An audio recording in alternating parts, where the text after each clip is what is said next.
Hello students, welcome back to my YouTube channel Biology with Shuchita and I am your educator Shuchita.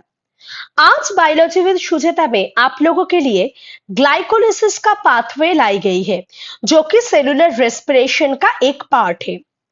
हमेशा students में एक tendency होती है कि वो ग्लाइकोलाइसिस पाथवे को पूरा रटने की कोशिश करते हैं, लेकिन अगर आप लोग समझ के पढ़ते हो तो ये बहुत अच्छे से आप लोगों का मेमोराइज भी हो जाएगा और कभी भी आप लोगों का गलत भी नहीं होगा। तो इसी वीडियो में मैंने पूरा स्ट्रक्चर के साथ आप लोगों को समझाने की कोशिश की है, तो प्लीज वीडियो को स्किप मत करना, टोटल वीडियो को अच्छे से देखना।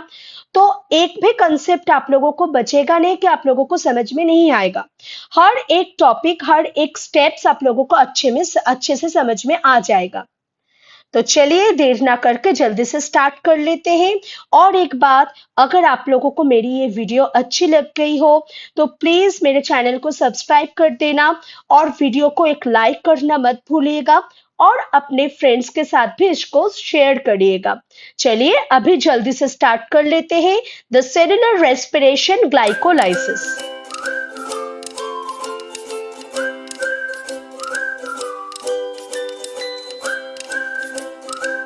Glycolysis. The word glycolysis is derived from two Greek word. हम लोग जानते हैं कि बायोलॉजिकल साइंस में बहुत सारे ऐसे वर्ड्स पाए जाते हैं जो कि आइदर ग्रीक से या लैटिन वर्ड से कलेक्टेड है। तो ये जो वर्ड है ग्लाइकोलिसिस, ये ग्रीक वर्ड से लाई गई है जिसका मतलब है ग्लाइकोस, जिसका मतलब है शुगर, और लाइसिस इसका मतलब होता है स्प्लिटिंग, मतलब किसी चीज को तोड़ देना। तो अगर शुगर मॉलिक्यूल को हम लोग तोड़ेंगे और तोड़ के कुछ अलग से मॉलिक्यूल बनाएंगे तो उसे ही हम लोग ग्लाइकोलाइसिस बोलते हैं। जैसे कि यहाँ पे ग्लाइकोलाइसिस का मतलब होगा कि एक मॉलिक्यूल ग्लूकोज को तोड़ने के बाद अगर हम दो मॉलिक्यूल पायरुविक एसिड्स बनाते हैं तो उस ब्रेकडाउन को या उसी पाथवे को बताया जाता है ग्लाइकोलाइसिस। जैसे कि एक मॉलिक्यूल ऑफ ग्लूकोज को हम लोगों ने ले लिया और इसे एक मॉलिक्यूल ग्लूकोज को स्प्लिट करने के बाद दोनों मॉलिक्यूल का पायरुविक एसिड दिखने को मिलेगा। जहां पे ये जो ग्लूकोज है ये 6 कार्बोनेटेड कंपाउंड है और जहां पे ये जो पायरुविक एसिड बन रहा है वो 3 कार्बोनेटेड कंपाउंड है। लेकिन अगर किसी चीज का 2 मॉलिक्यूल बन रहा है तो उसको हम लोग इजी उसके साथ मल्टीप्लाई कर सकते हैं, तो टोटल पायरुविक एसिड का भी कार्बन नंबर होगा 6 कार्बन। लेकिन इटसेल्फ पायरुविक एसिड ये 3 कार्बोनेटेड कंपाउंड है। ग्लाइकोलाइसिस का और एक नाम है जिसको हम लोग ईएमपी पाथवे के नाम से जानते हैं, ईएमपी पाथवे। ग्लाइकोलाइसिस ये पाथवे जिन साइंटिस्टों ने कंट्रीब्यूट किए थे या जिस साइंटिस्टों ने इनको डिस्कवर किए थे, ये पाथवे को डिस्कवर किए थे, उनके नाम के हिसाब से इसको ईएमपी पाथवे के नाम से जाना जाता है। जैसे कि E for Embden, M for Meyerhof and P for Parnas. तो इन तीनों के ऊपर बेस करके Embden, Meyerhof, Parnas pathway या इसको ईएमपी पाथवे के नाम से जाना जाते हैं। ये तीनों साइंटिस्ट क्या थे? ये तीनों साइंटिस्ट इसी चीज का कंट्रीब्यूटर थे, मतलब इसी नाम को ये ग्लाइकोलाइसिस ये सब कुछ डिस्कवर किए थे। कौन? ये तीनों साइंटिस्ट मिलके। ऑक्सीडेटिव प्रोसेस होते हैं ये ग्लाइकोलाइसिस, मतलब ऑक्सीडेटिव प्रोसेस के हिसाब से इसको हम जानते हैं। लेकिन अगर टोटल पाथवे अगर हम लोग देखेंगे तो उसी टोटल पाथवे में कहीं पे भी हम लोग डायरेक्ट ऑक्सीजन का इन्वॉल्वमेंट नहीं देखेंगे। लेकिन ये क्या है? ये एक ऑक्सीडेटिव प्रोसेस है, ऑक्सीडेटिव प्रोसेस। लेकिन अगर टोटल पाथवे को हम लोग देखेंगे तो क्या बताया गया कि कोई डायरेक्ट ऑक्सीजन का इन्वॉल्व नहीं होगा। तो इसको हम लोग कैसे लिख पाएंगे? इसको हम लोग ऐसे लिख सकते हैं कि no direct oxygen is involved in this pathway। अगर इस पाथवे को देखेंगे हम लोग तो कहीं पे भी डायरेक्ट ऑक्सीजन का इन्वॉल्वमेंट हम लोग नहीं देखेंगे, लेकिन ये पाथवे एरोबिक एंड एनारोबिक दोनों टाइप के सेलुलर रेस्पिरेशन के अंदर ही दिखने को मिलते हैं। जो एरोबिक रेस्पिरेशन होते हैं, पहले हम लोग लिख लेते हैं, उसके बाद में बता रही हूँ।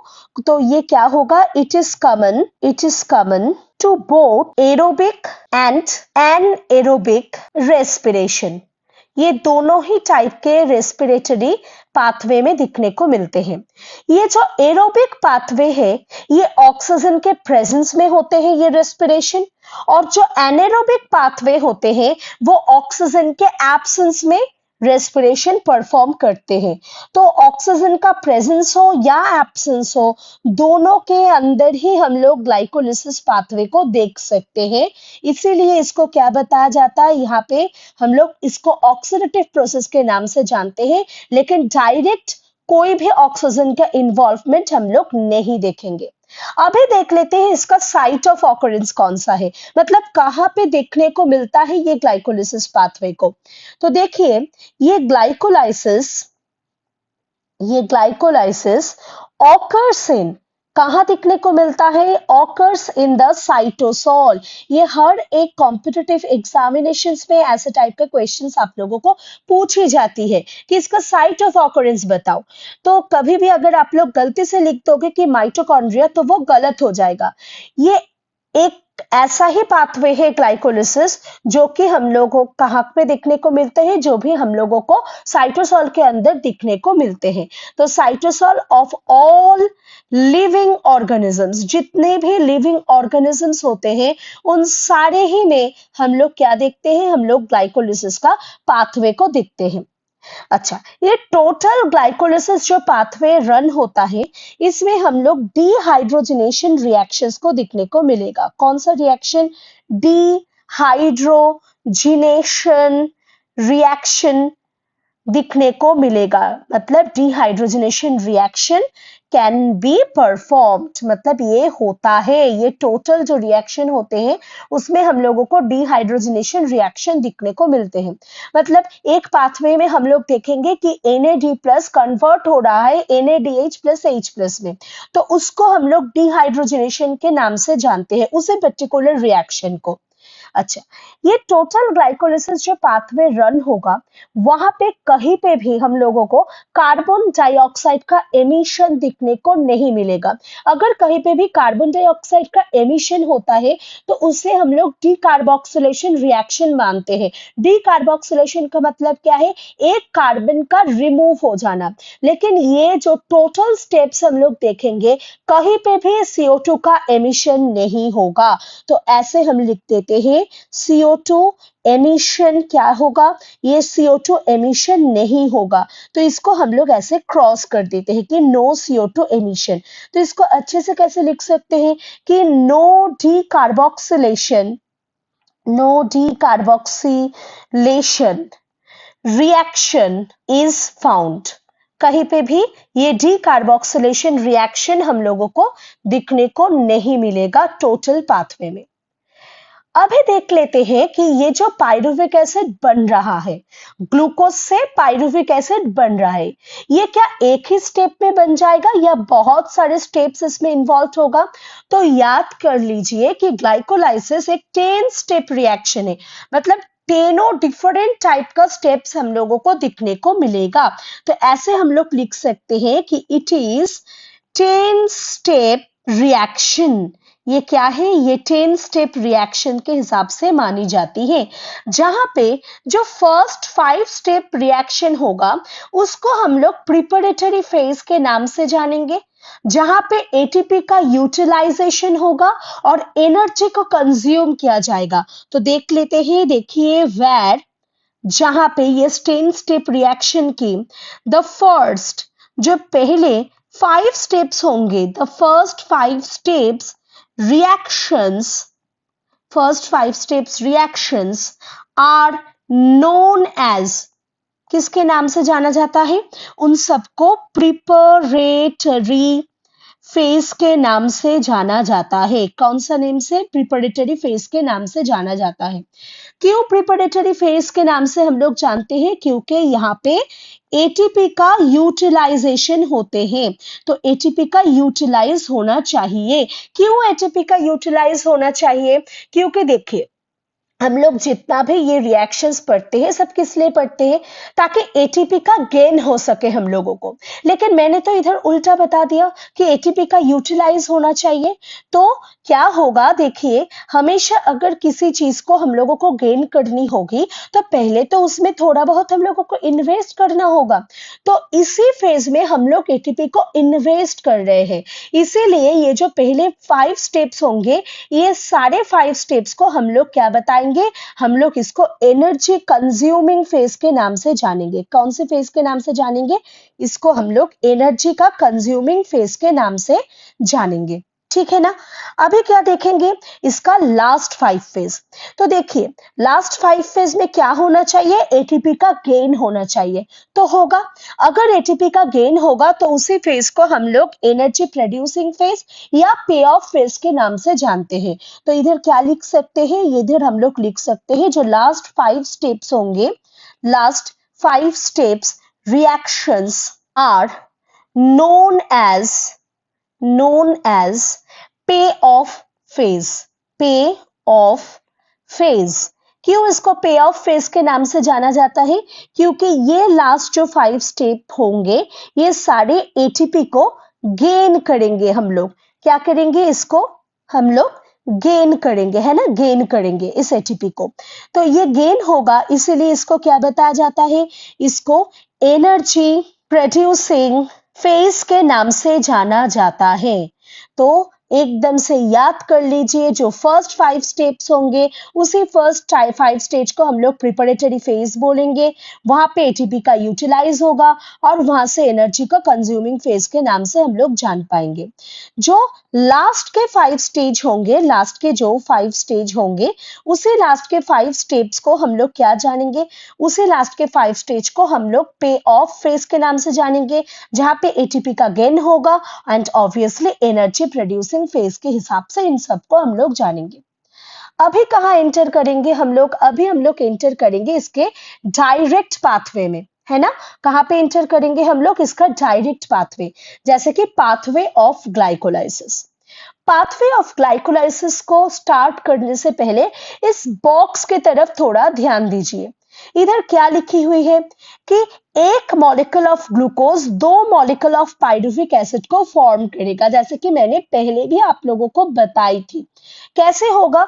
देखिए, ग्लूकोज एक 6 कार्बोनेटेड कंपाउंड है ना? ग्लूकोज क्या है? एक 6 कार्बोनेटेड कंपाउंड है। तो इसे 6 कार्बोनेटेड कंपाउंड को हम लोग कन्वर्ट कर रहे हैं 3 कार्बोनेटेड कंपाउंड पे, है ना? लेकिन मैंने क्या बताई कि ये जो टोटल रिएक्शंस होगा, इसमें कहीं पे भी हम लोग डी कार्बोक्सिलेशन रिएक्शन नहीं देखेंगे।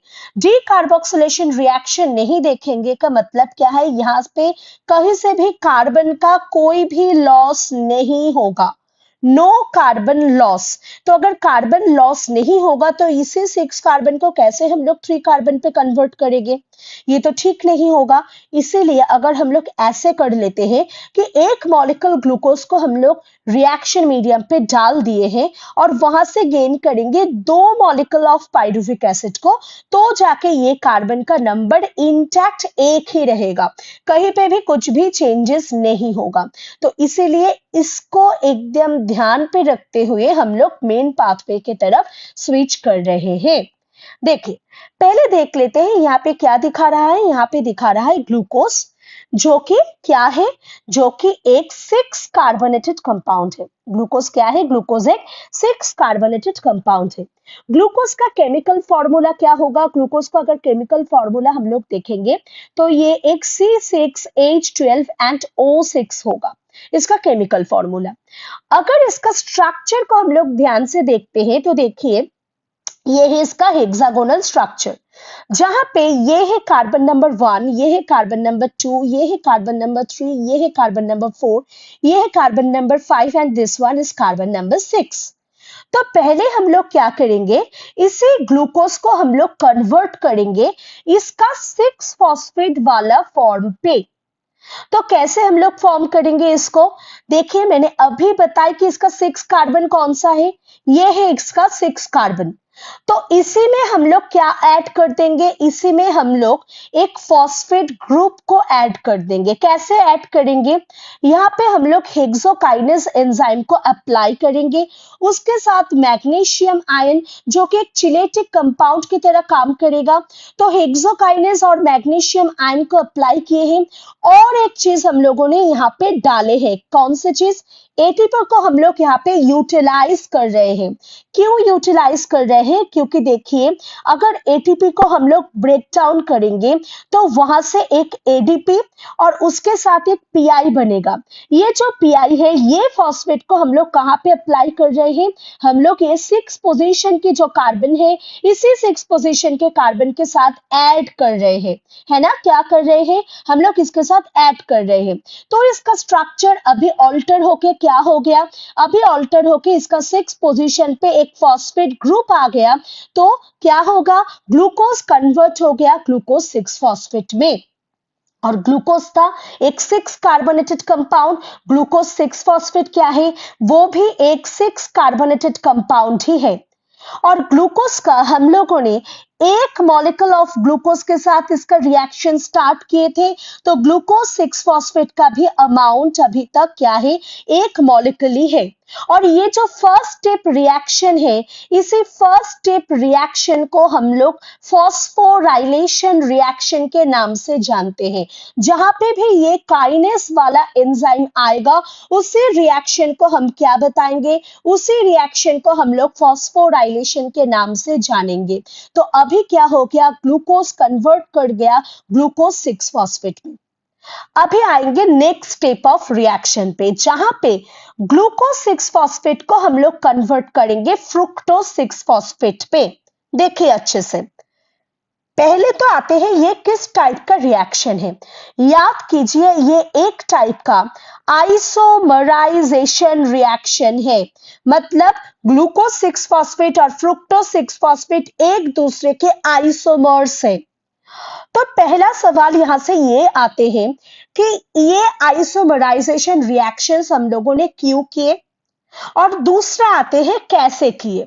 देखिए पहले आते हैं कि ये स्ट्रक्चर पे, यहाँ पे जो 6 कार्बन था ग्लूकोज 6 फॉस्फेट में, वहीं पे एक ही फॉस्फोराइलेशन का साइट था।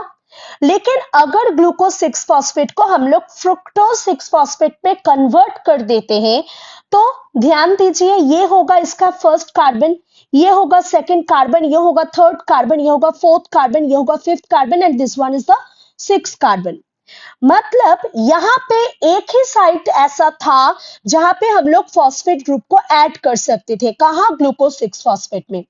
लेकिन अगर हम लोग इसको कन्वर्ट करते फ्रुक्टोज 6 फॉस्फेट में, तो यहाँ पे दोनों साइट्स अवेलेबल होंगे फॉर द फर्दर फॉस्फोराइलेशन। तो इसीलिए क्या किए, हम लोग यहाँ पे फॉस्फोग्लूको आइसोमेरेज एंजाइम्स को अप्लाई किए, और ये फॉस्फोग्लूको आइसोमेरेज एंजाइम फटाक से ग्लूकोज 6 फॉस्फेट को कन्वर्ट कर दिया फ्रुक्टोज 6 फॉस्फेट में। और glucose 6 phosphate and fructose 6 phosphate, this two are isomers of each other, ये एक दूसरे के आइसोमर्स होते हैं।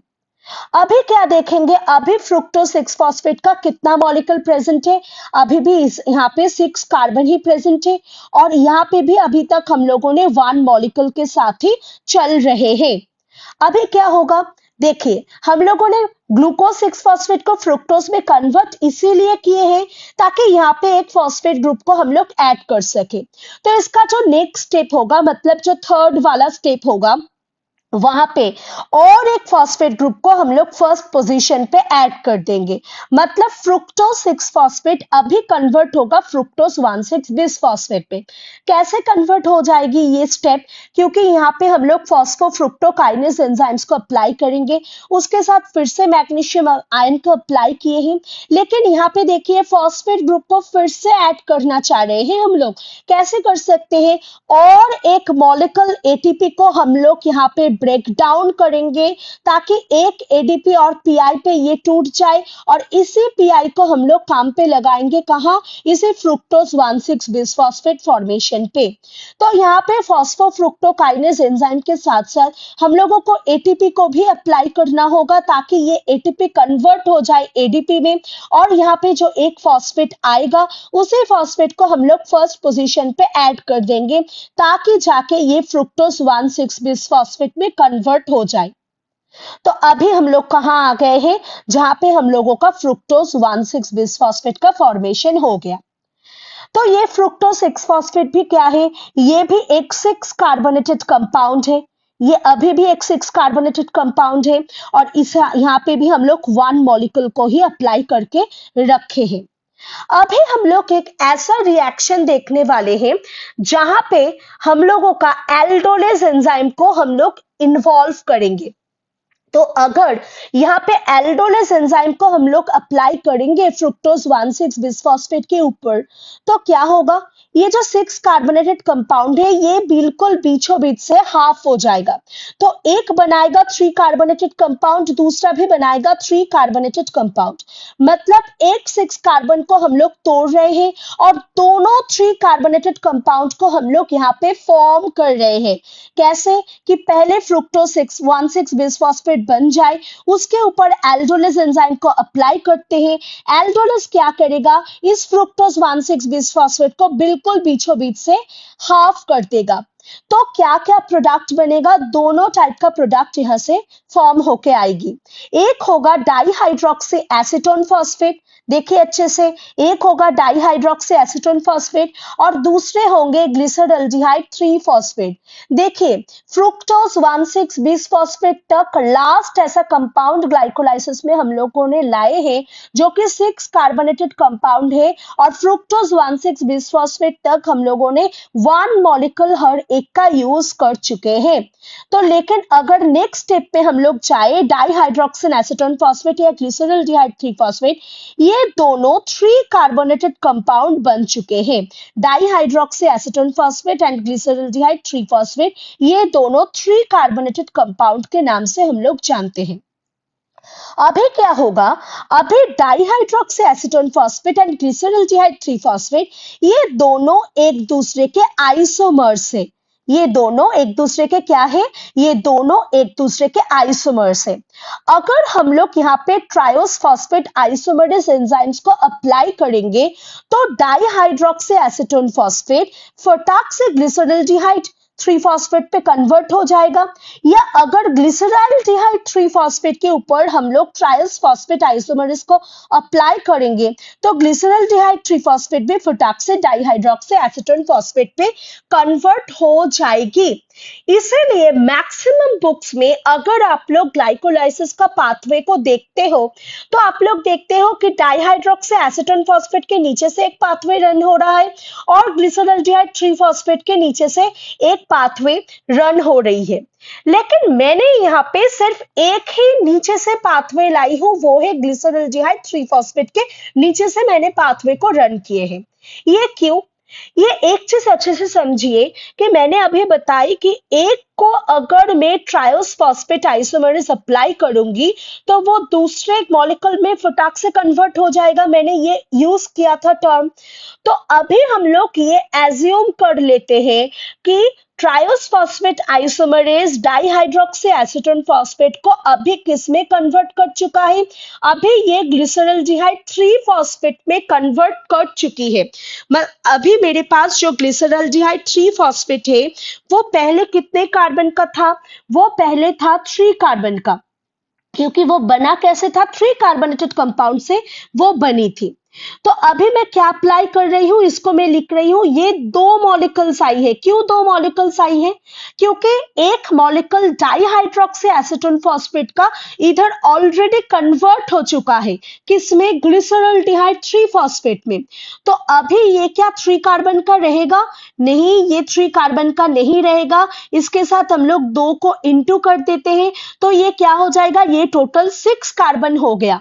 मतलब मैंने कुछ भी कार्बन को लॉस नहीं किया इस रिएक्शन पे। अच्छे से समझिए ये बात को। ये क्या हो गया, ट्रायोस फॉस्फेट आइसोमरेज हम लोग यहाँ पे अप्लाई किए, इसीलिए dihydroxy acetone phosphate glyceraldehyde 3 phosphate में कन्वर्ट हो गई।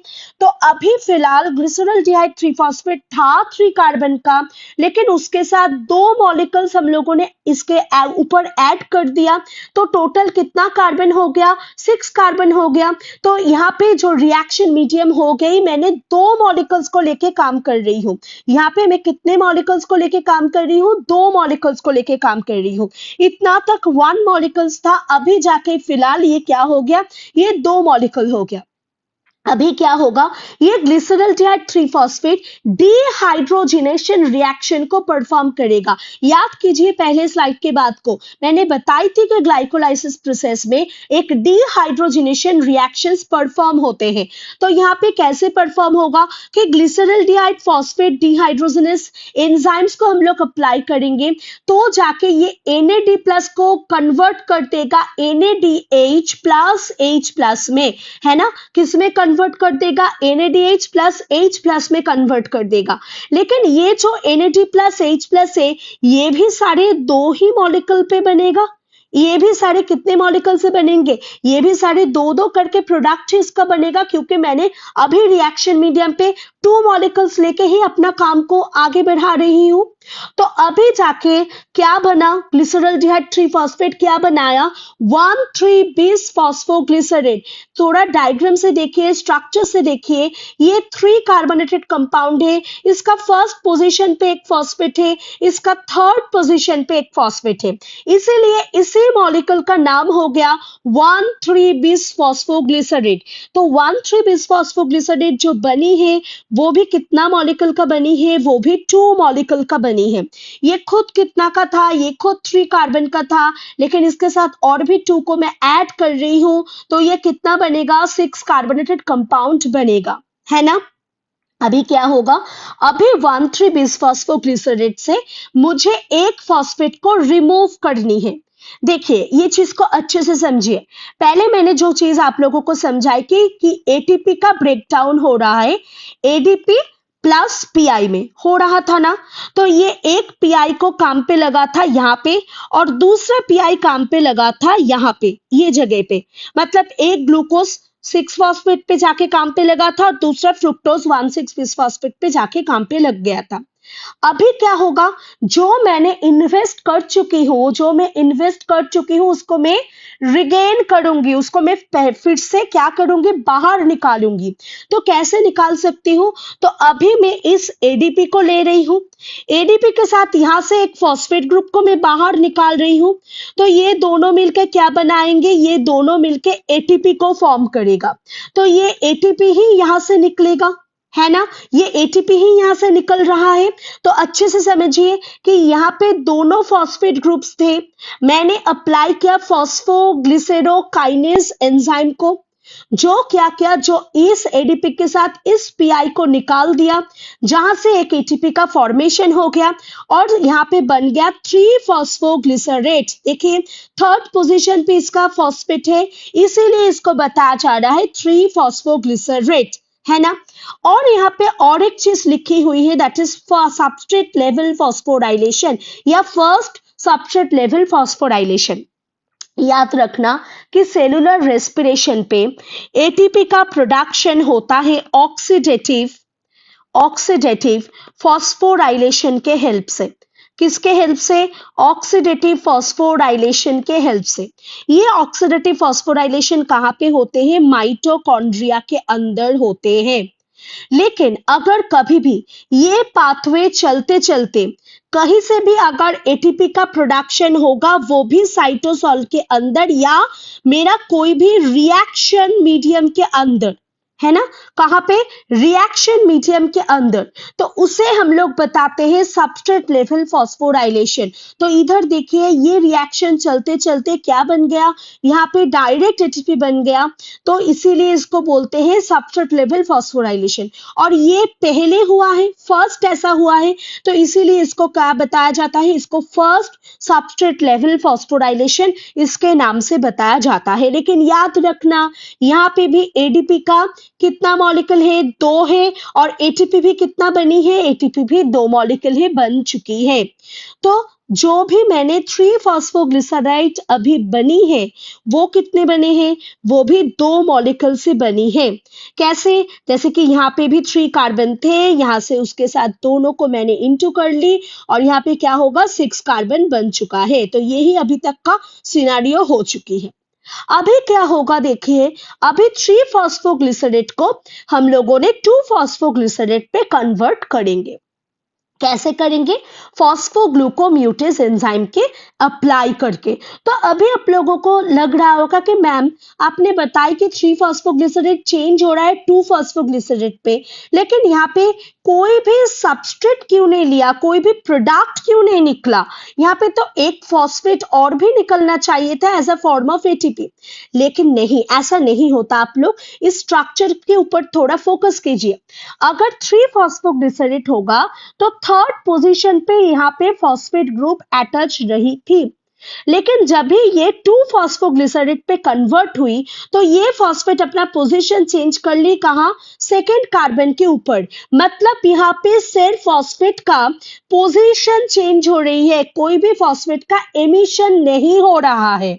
यहाँ पे था थर्ड कार्बन के ऊपर फॉस्फेट, यहाँ पे चली गई सेकेंड कार्बन के ऊपर फॉस्फेट। मतलब ये second kind of isomerization reaction है, ये कोई भी काइनेज या फॉस्फोराइलेशन का रिएक्शन नहीं है। इसीलिए यहाँ पे हम लोग अप्लाई किए हैं फॉस्फोग्लिसरोम्यूटेस को, जो 3 फॉस्फोग्लिसरेट को कन्वर्ट कर रही है 2 फॉस्फोग्लिसरेट में। सिर्फ फॉस्फेट का क्या चेंज हुआ है, सिर्फ फॉस्फेट का पोजीशन चेंज हुई है। तो यहाँ पे अभी तक 2 फॉस्फोग्लिसरेट कितने मोल के हैं, ये भी 2 मोल की है। और यहाँ पे भी कितना था, यहाँ पे भी 3 कार्बन थे, इसके साथ 2 को ऐड कर लिए, कितना कार्बन अभी है हम लोगों के पास, 6 कार्बन ही है हम लोगों के पास, कोई प्रॉब्लम नहीं है। अभी क्या करेंगे, अभी हम लोग ये जो फॉस्फोग्लिसरेट है इसको हम लोग फॉस्फोएनोल पाइरुवेट में कन्वर्ट करेंगे। एक एनोलेशन रिएक्शन यहाँ पे होगा, जिसके लिए हम लोग यहाँ पे एनोलेज एंजाइम्स को अप्लाई कर रहे हैं। और एनोलेज एंजाइम को अगर अप्लाई करेंगे तो एक मॉलिक्यूल, एक नहीं, यहाँ पे दोनों ही याद रखिए, 2 मॉलिक्यूल H2 निकलेगी। तो जाके हम लोग क्या देखेंगे, तो जाके हम लोग फिर से 2 मॉलिक्यूल ऑफ फॉस्फोएनोल पाइरुवेट हम लोगों को मिलेगा। तो वाटर मॉलिक्यूल भी 2 निकल के गया है। यहाँ पे क्या होगा, फॉस्फोएनोल पाइरुवेट कितने मॉलिक्यूल का बना है, 2 मॉलिक्यूल का बना है। ये है कितने कार्बन का, ये है 3 कार्बन का, लेकिन 2 मॉलिक्यूल है इसलिए मैं इसके साथ क्या कर रही हूँ, 2 मॉलिक्यूल को ऐड कर रही हूँ। तो ये कितना कार्बन का हो गया, ये 6 कार्बन का हो गया। तो अभी फाइनली आ रहे हैं लास्ट स्टेप में, मतलब जो 10th स्टेप है हम लोगों का, जहां पे फॉस्फोएनोल पाइरुवेट कन्वर्ट हो रहा है पाइरुवेट में। कैसे कन्वर्ट होगा, क्योंकि ये भी एक काइनेज रिएक्शन होगा, मतलब यहाँ पे भी हम लोग फॉस्फोराइलेशन रिएक्शन देखेंगे। अच्छे से देखिए, ये फॉस्फेट को हम लोगों को रिमूव करनी है। कैसे रिमूव करेंगे, एडीपी तो ऑलरेडी है, उसके साथ इस फॉस्फेट को ऐड कर दीजिए। क्या निकल के आएगा, एटीपी निकल के आएगा, है ना, एटीपी निकल के आएगा। तो वो ही एटीपी तो यहाँ पे निकल के आई है, और हम लोगों का फाइनल जो प्रोडक्ट है वो पाइरुवेट को फॉर्म कर दिया है। देखिए रिएक्शन मीडियम पे फिर से एक एटीपी बन गया। फिर से अगर एक एटीपी बनेगा तो उसको क्या बताएंगे, ये भी एक सबस्ट्रेट लेवल फॉस्फोराइलेशन है। लेकिन फर्स्ट सबस्ट्रेट लेवल फॉस्फोराइलेशन तो यहाँ पे ऑलरेडी हो चुकी थी, इसीलिए इसको क्या बताएंगे, इसको हम लोग second substrate level of phosphorylation बताएंगे। लेकिन यहाँ पे भी मॉलिक्यूल कितना होगा, देखिए यहाँ पे भी हम लोगों का पाइरूवेट का 2 मॉलिक्यूल ही रिएक्शन हो रहा है और यहाँ से 3 कार्बन के साथ हम लोग 2 को इंटू कर देते हैं तो 6 कार्बोनेशन फॉर्मेशन होगा। और एटीपी का कितना फॉर्मेशन होगा, एटीपी में भी 2 का फॉर्मेशन होगा। एडीपी में हम लोग कितना यूज किए हैं, एडीपी भी हम लोग 2 मॉलिक्यूल का ही यूज किए हैं। तो ऐसे हो गया हम लोगों का 10 स्टेप रिएक्शन। अभी अच्छे से देखिए, ये था फर्स्ट स्टेप रिएक्शन, ये था सेकंड स्टेप, ये था थर्ड स्टेप, ये था फोर्थ एंड फिफ्थ स्टेप। तो यहां से लेके इतना तक ये रिएक्शन के अंदर हम लोग क्या देखेंगे, हम लोग एटीपी का यूटिलाइजेशन देखेंगे। क्या देखेंगे, एटीपी का यूटिलाइजेशन देखेंगे। कहां देखेंगे, एक देखेंगे ग्लूकोज से ग्लूकोज 6 फॉस्फेट का फॉर्मेशन के टाइम पे, और दूसरा देखेंगे फ्रुक्टोज 6 फॉस्फेट से फ्रुक्टोज 1,6 बिस फॉस्फेट का फॉर्मेशन पे।